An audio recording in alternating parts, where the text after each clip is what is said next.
Here I was, sprawled on my couch in my new apartment, 6 months after I walked out.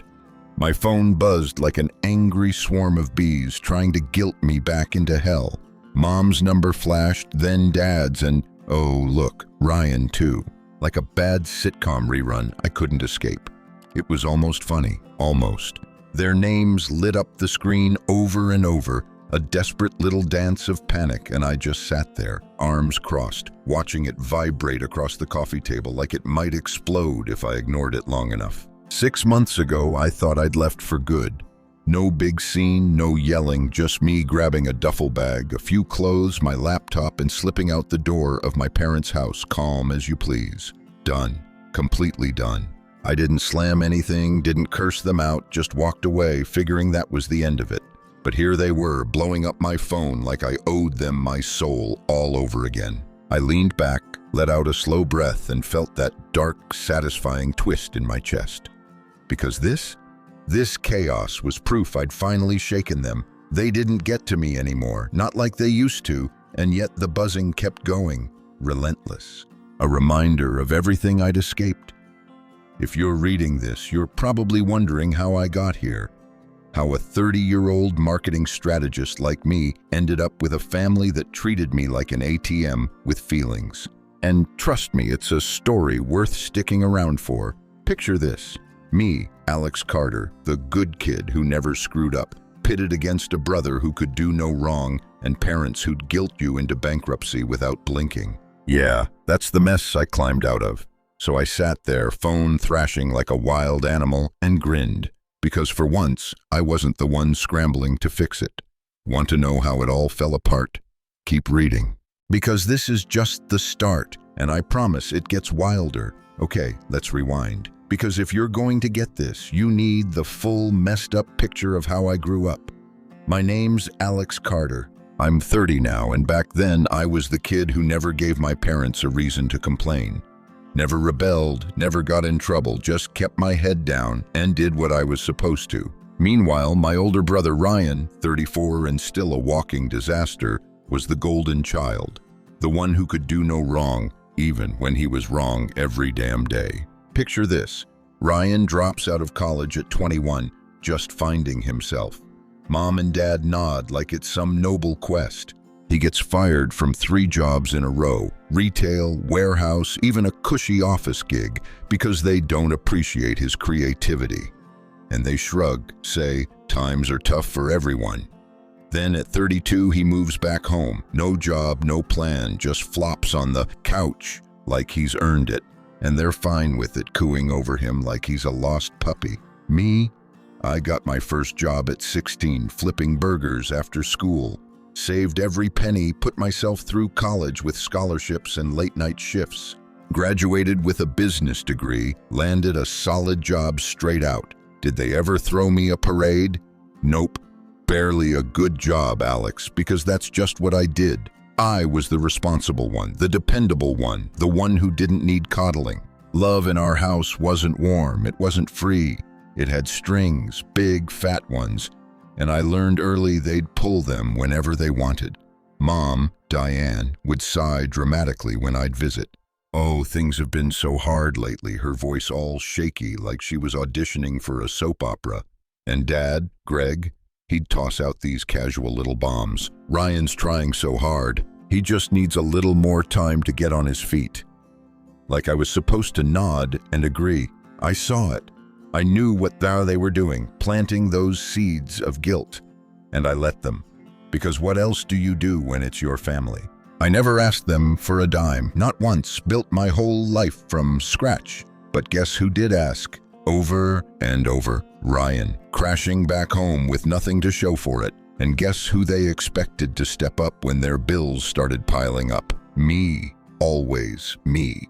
Because I had my life together. Because I wasn't a mess like him. It wasn't outright abuse, I wouldn't call it that, but it was cold, calculated, this slow drip of expectation that I'd carry them all. Ryan could screw up 1,000,000 times, wreck his car, blow his rent money, whatever, and they'd bail him out, pat his head, say he'd figure it out eventually. Me, I'd show up with a paycheck and a plan, and they'd barely look up from their coffee. like it was my job to keep the world spinning. I gritted my teeth through it, told myself it was fine, I could handle it. I was strong, right? But that strength, it came with a price, and they never cared what it cost me. Mom would go on about how family sticks together. Dad would nod like some wise old sage. And Ryan, he'd just sit there smirking, knowing he'd never have to lift a finger. That was my life, year after year. The good kid propping up the golden child and the parents who picked favorites without even hiding it. So when I say I walked out 6 months ago, you'll get why it wasn't some random tantrum. It was me finally seeing the game for what it was and refusing to play anymore. Stick around, because this is where it gets good, where the guilt trips turn into full-on begging and I stop being their safety net for good. So there I was, Alex Carter, 30, working my ass off in marketing, pulling long hours, making decent money, and somehow I ended up their personal lifeline, like I'd signed up for it without knowing. It started small, innocent almost. Mom calls, "Oh, Alex, we're a little short on the electric bill this month." Her voice all pitiful, and I'd send a check. No big deal, right? Then it's groceries. We forgot to shop again. Could you grab a few things? And I'd show up with bags because I knew they wouldn't bother otherwise. Then came the mortgage. "Just temporary," Dad said. "We'll figure it out soon." But temporary stretched into every month. This slow, insidious creep until I was covering almost everything. Utilities, food, the damn house payment. Everything except their car, while Ryan sat on the couch, controller in hand, racking up high scores like he was doing us all a favor. I never asked them for a dime, built my life from nothing, but there I was, pouring my paycheck into their mess, and they acted like it was normal, like I owed it to them. Mom's sighs got heavier. "Things are so tight lately," she'd say, eyes all watery. And Dad, he'd chime in, "Ryan's still looking for something. It's tough out there." As if I hadn't been working since I was a kid, I'd nod, send the money, keep my mouth shut. Because family helps each other. That's what they drilled into me, and I bought it, hook, line, and sinker. Meanwhile, Ryan's over there, 34, no job, no rent, just chilling like a guest in his own home, and I'm the idiot picking up the slack. My bank account bleeding out while they pretended it was fine. I gritted my teeth, dealt with it, told myself it was temporary. They'd get it together eventually, but months turned into years, and nothing changed. Except me. I got angrier, quieter. This slow burn building up inside. I'd see my savings dip, my weekends vanish into errands for them, and still they'd look at me like I was supposed to say thank you for the privilege. It wasn't like they demanded it outright. No, they were sneakier. Those little hints, those passive-aggressive jabs. We're just a little short again. Until I was their crutch, their ATM, their fix for every dumb choice they made. Ryan never chipped in, not once, just soaked it all up. And I let it happen. Because what's the alternative? Let them sink? I thought I was being strong, responsible, the good daughter, but really, I was just dumb. Letting them tighten that leash bit by bit until I couldn't breathe. That's how it went. Until 6 months ago, when it all came crashing down, and I finally snapped. Keep reading, because that's where I stop playing nice and start fighting back. After years of playing their game, it all came to a head 6 months ago. A Sunday afternoon. I just finished a brutal week at work. My eyes burning from spreadsheets, my bank account still smarting from the latest family assist payment. I stopped by my parents' house like always, arms full of grocery bags, because I knew they wouldn't have bothered shopping, and I walked in, expecting the usual quiet chaos. Instead, I got an ambush. Mom, Diane, sat in the living room, arms crossed, lips pressed into that thin, angry line she saved for when she was about to unload. Ryan sprawled on the couch, tapping his phone like nothing mattered. And Dad, Greg, stood in the kitchen, shaking his head like I'd already disappointed him. I barely set the bags down, hadn't even said hey, when Mom launched into it. "We need to talk, Alex." Her voice sharp enough to cut glass. And I knew. Oh, I knew this wasn't going to be good. Dad stepped forward, hands in his pockets, all casual-like. We've been talking, and we think it's time you contribute more. You make good money, and it's not fair for us to struggle while you're off living on your own, spending your paycheck however you want." I just blinked, my brain scrambling to process that. "Because what? I already am contributing," I said, keeping my voice steady, but Mom scoffed. "A few bills here and there, that's nothing compared to what we need," like I was some stingy kid hoarding allowance. My hands curled into fists at my sides, nails digging in, and I tried to stay calm. "I've been covering the mortgage for 2 years. That's not nothing." But then Ryan rolled his eyes. "Come on, sis, you know they've done a lot for us. It's just money." And I snapped, my gaze to him. "Us? I don't see you paying anything." That set Mom off, her face twisted. "Don't talk to your brother like that. He's trying his best." And I let out a laugh, cold and humorless. "Really? Because from where I'm standing, all he's trying to do is set a world record for most hours wasted doing nothing." Dad cut in, voice sharp. "Alex, we're asking you to step up. The house is too much for us alone. If you were a good daughter, you'd take responsibility." Something in me broke right then. This jagged, final snap after years of giving them everything, my time, my money, my patience. And it still wasn't enough. I inhaled slow, let it out. "Let me get this straight. You want me to take over the mortgage completely, pay for everything, while Ryan keeps doing nothing, and you don't see anything wrong with that?" Mom's lips thinned. "We just thought, as our daughter, you'd want to help your family." And I shot back, "And what's Ryan, a houseplant?" Ryan sat up, glaring. "I hate you." "Didn't ask for this," I said, grabbing my bag. "No, but you sure benefited from it." Mom stood, anger rolling off her. "If you walk out that door, don't bother coming back." And I stared at her, this long, heavy moment, then smiled. Okay, simple as that. And I walked out. No yelling. No big speech, just done. The air hit my face cool and sharp, and I felt my shoulders loosen, like I'd been carrying their mess my whole life and finally dropped it. That was it, the line in the sand. And I wasn't going back. No matter how hard they tried to reel me in, I walked away that day, moved into my own apartment, a small, quiet place that was mine, all mine. And for 6 months, I was free, finally free. Breathing air that didn't stink of guilt trips and entitlement. I ignored the calls at first. The texts, too. Let them pile up like junk mail I'd never open. And it felt good, like I'd shed a skin I didn't know was choking me. No more grocery runs. No more late-night transfers to their account. Just me, Alex Carter, 30, living for myself, and I swear I could have danced on that couch some days. The silence was that sweet. They'd call, Mom's number flashing, Dad's too, even Ryan once or twice.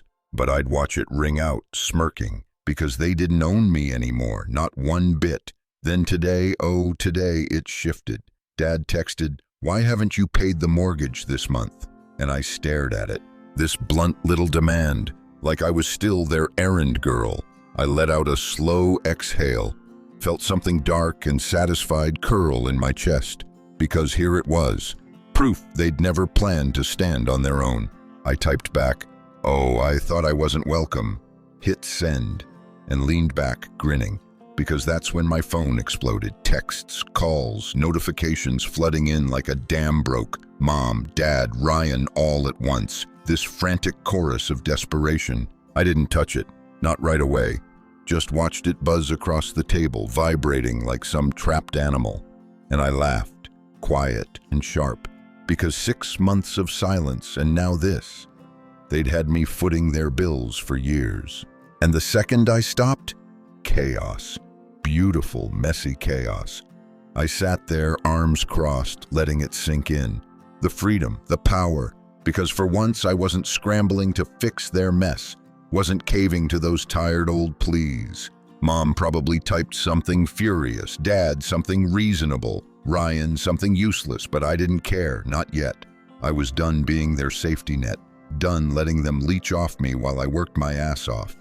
The phone kept going, relentless, and I felt lighter with every ignored ring, like I'd finally cut the last thread tying me to their sinking ship. This wasn't over, not by a long shot. But right then, it felt like a win, a big, bitter, glorious win. Curiosity got me eventually.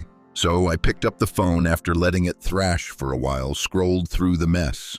Mom's first text. "What's wrong with you? How could you do this to us? The bank called. We're late." Then Dad's, "Alex, this is serious. We could lose the house. Call me now." And Ryan's gem. "Dude, you know they don't have the money. Are you really letting them lose it to prove a point?" There it was, the guilt trip, right on schedule, like they'd rehearsed it, and I could have replied, could have fired back.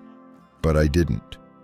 Not yet. I leaned back, let them stew, let the panic settle in, because maybe, just maybe, they'd realize I wasn't their fix anymore.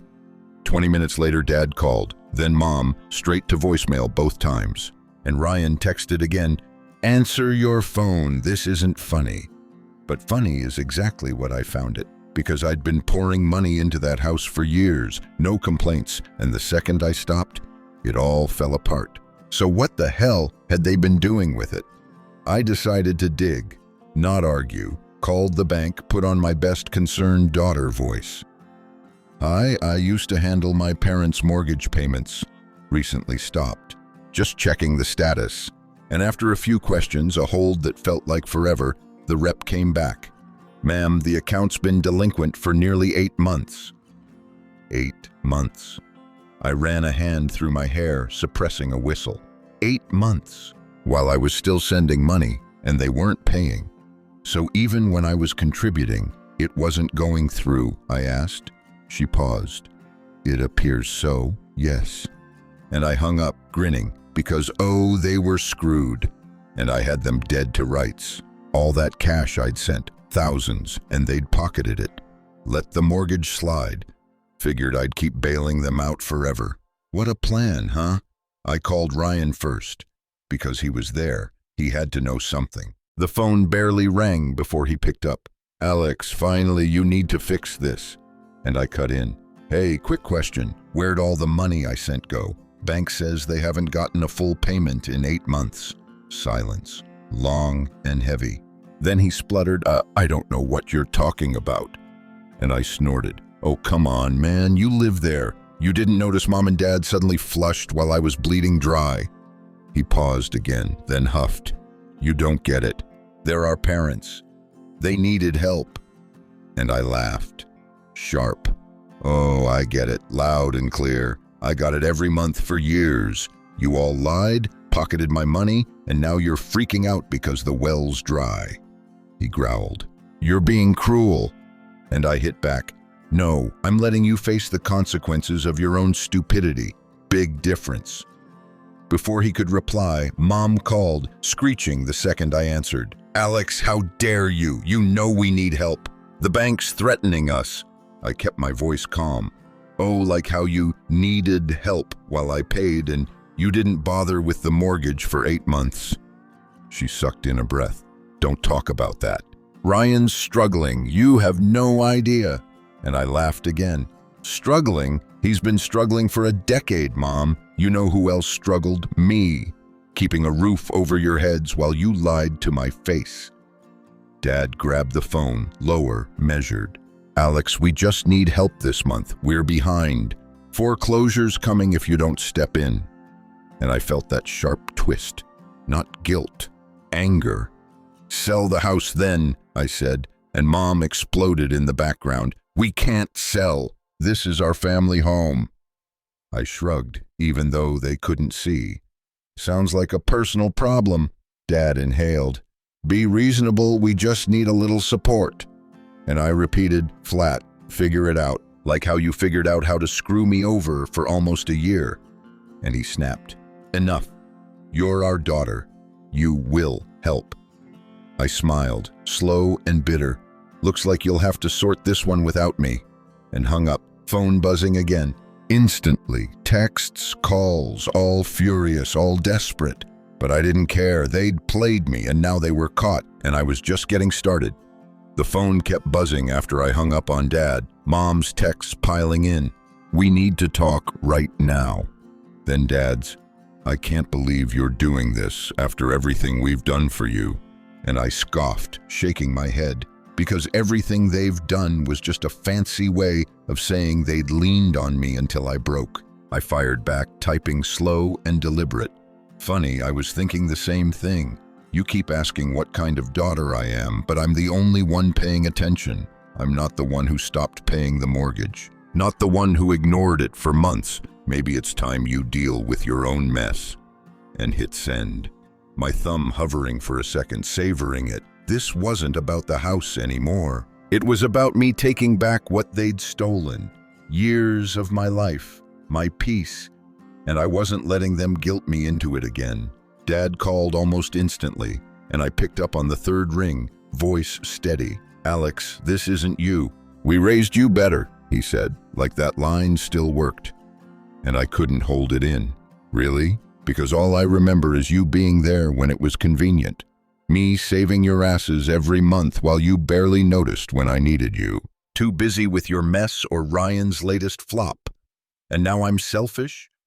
He paused, scrambling, and I could hear it, the crack in his voice when he finally said, "We're sorry, Alex, we messed up, but please, we need your help. We won't make it without you." I tapped the armrest, letting that sit, then exhaled. "No, Dad, you need to stand on your own. You've lived off me too long. It's not my job to fix your mistakes anymore." And he begged, "Please, we'll pay you back. I swear." Like I hadn't heard that 100 times. I laughed, short and bitter. "Funny, I've been waiting for that payback for years.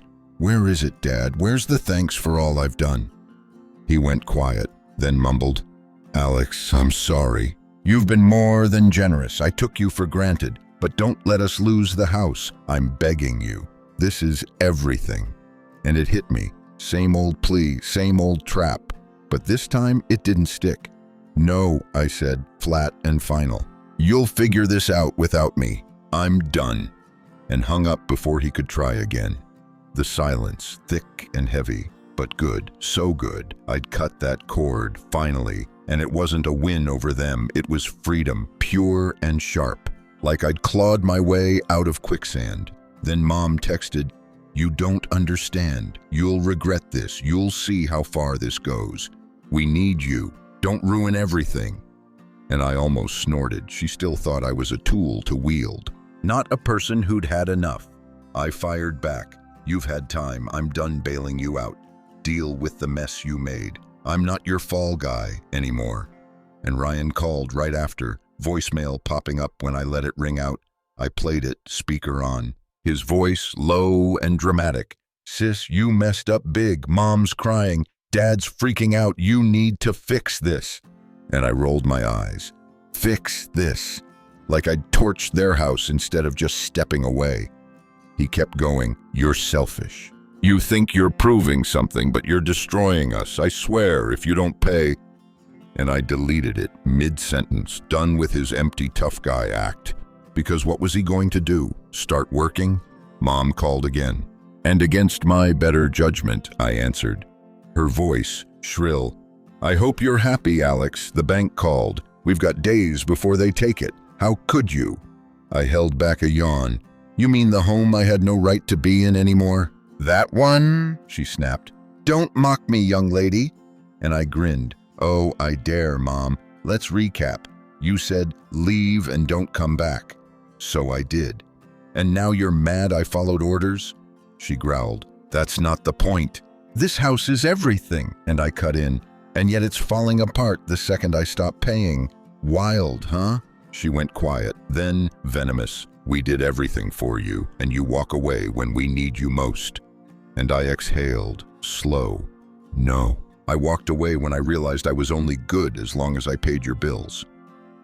And hung up. Done. Truly done. Their texts still coming, furious, pleading, but I was free, and they couldn't touch me anymore. I turned my phone off after that, stretched out on my couch, flipped through some TV channels, and let the silence wash over me. This rare, perfect quiet where I wasn't drowning in their endless demands.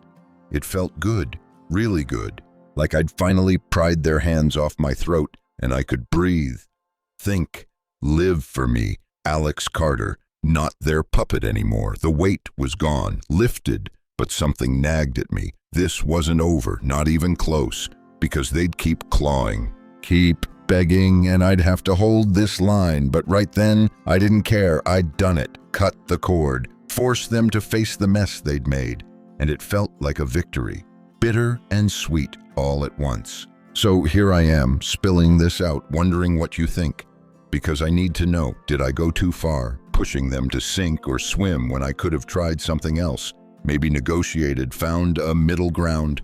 Or did I finally do the right thing, cutting them off, making them deal with the consequences of their lies and laziness, Ryan included?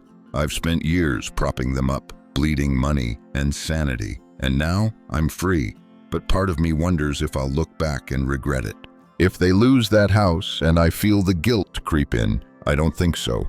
Not yet. But I want your take. Tell me honestly. Was I too harsh? Or was this the only way to break free? Let me know. Because this story is mine, but your thoughts might help me see it clearer.